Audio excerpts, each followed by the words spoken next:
นี่ก็ภาพบรรยากาศงานกฐินบ้านโคกงอยแล้วมันตอนเช้ามาดีทุกท่านมานะครับมาชมภาพบรรยากาศในงานกฐิน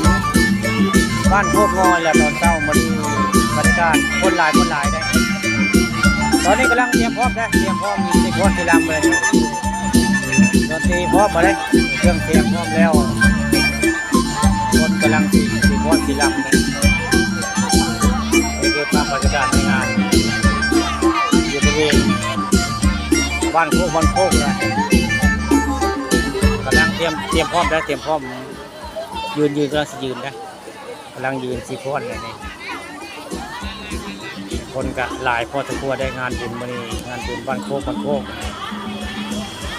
ค่ะเรื่องภาพบรรยากาศในงานมาให้เบิ่งมาให้ชม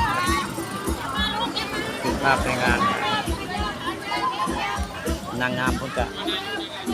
หลายคนอยู่นะนางงามหลายคนนางฟ้อนคนละนางลำเลยไงนางลำคนละภาพนางลำคนละครูก็สอนอยู่ได้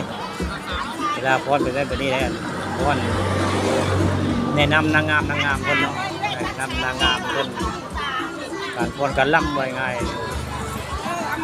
ภาพในงานของ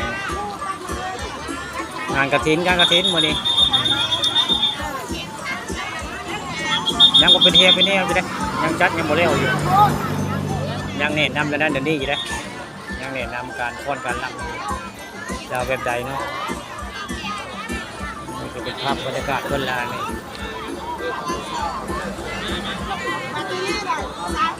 ยังบ่ได้เที่ยวอยู่ได้ยังแนะนำหมดในหมู่นี้อยู่นางงามก็ได้นางรำคนยังบ่ได้ถึงเวลาไว้ครับ